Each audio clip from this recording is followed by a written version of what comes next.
Sir வாழ்த்துக்கள். 3 நன்றி. விருதுகள் தமிழ் சினிமாவுக்கு ஒரு ம். பெருமையான ஒரு விஷயம். எப்படி தேங்க்யூ, ஃபீல் தேங்க்யூ சார். பண்றீங்க? உங்களுடைய கருத்துக்களை பகிர்ந்துக்கங்க.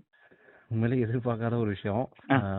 ஒவ்வொரு வருஷமும் நம்ம நியூஸ் சேனல்ல வந்து நேஷனல் அவார்டு நமக்கு பிடிச்ச படம் வாங்கியிருக்கா அப்படின்னு பார்ப்போம். ம். ஸோ இந்த வருஷம் வந்து நாங்கள் பண்ண படம் வந்து அந்த அவார்ட் கேட்டகரியில் வந்திருக்கு அப்படிங்கும்போது ரொம்ப ஹாப்பியாக இருக்குது. அதுவும் ஒரு 3 அவார்ட் எதிர்பார்க்கல, யாருமே எதிர்பார்க்கல, டீம் மெம்பர்ஸ் எல்லாருமே ரொம்ப ஹாப்பியாக இருக்கும். ஓகே.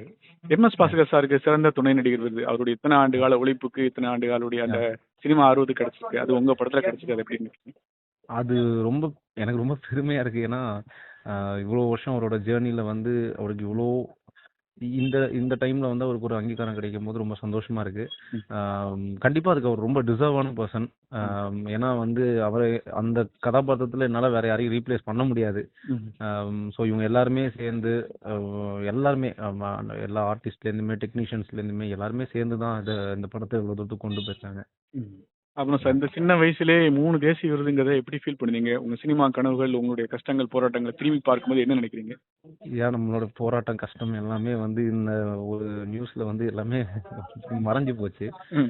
கண்டிப்பா இது மக்களோட சப்போர்ட் நிறைய இருக்கு. ஏன்னா அந்த டைம்ல எல்லாருமே இந்த படத்தை வேர்ட் ஆஃப் மவுத்தா நிறைய பேர் நிறைய இடத்துக்கு ரீச் பண்ணாங்க, கொண்டு போனாங்க. உண்மையிலே எதிர்பார்க்காத விஷயம் தான். அது ஒரு கனவு மாதிரி இருக்கு. இப்போ நிறைய ரெஸ்பான்சிபிலிட்டி இன்னும் அதிகமான ஒரு இதோட அடுத்து அடுத்து அடுத்து டிராவல் நோக்கி போறேன்.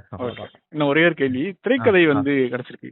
திரைக்கதைங்கும்போது ரொம்ப முக்கியமான விஷயம். நீங்க வந்து ஒரு கமர்ஷியல் படம் இல்லாம ஒரு ஈகோன்னு ஒரு விஷயத்த வந்து ரொம்ப பண்ணீங்க. இன்னைக்கு சமுதாயத்துல இருக்கக்கூடிய ஒரு பெரிய விஷயத்த. அந்த கருத்தை பத்தி என்ன சொல்லுவீங்க? எல்லாருக்குள்ளயுமே அது இருக்கும். ஈகோங்கிறது எல்லாருக்குள்ளயுமே இந்த பார்க்கிங் பிரச்சனை எல்லாம் நம்ம வீட்டில் அந்த பிரச்சனை கூட ஒரு எதிர் வீட்லயோ எல்லாமே அதை பார்த்துருப்போம். ஸோ இது எல்லாமே குளோபலாக கனெக்ட் ஆச்சு. எனக்கு அந்த கேரக்டரேஷன் தான் வந்து நான் எழுதும் போது என்னால் ஸ்க்ரீன் பிளே நல்லா பண்ண முடியும் அப்படின்ற ஒரு நம்பிக்கை வந்துச்சு. ஏன்னா ஒரு எக்ஸ்ட்ரீமா ஒரு ஒரு ஒரு ரொம்ப ஒரு ஒரு ஏஜ்டான ஒரு பர்சனுக்கும் ஒரு யங்ஸ்டர் எல்லாத்தையுமே ரொம்ப கேஷுவலாக டீல் பண்ணுற ஒருத்தருக்கும் உள்ள ஈகோ கிளாஷை அவங்களுக்குள்ள உள்ள அந்த முரண்பாடை காட்டுறது வந்து எனக்கு ரொம்ப சேலஞ்சிங்காக இருந்தது. அதே சமயம் இது ரொம்ப இன்ட்ரெஸ்டிங்காக இருந்தது அது பண்ணுறதுக்கு. ஸோ எனக்கு ஸ்க்ரீன் பிளே அமைகிறதுக்கு ரொம்ப இதாக இருந்தது வந்து அந்த கேரக்டரேஷன் தான். ஓகே சார், உங்களோட சினிமா பயணம் இன்னும் வெற்றிகள் விருதுகளும் தொடர்ந்து இன்னும் சிறப்பாக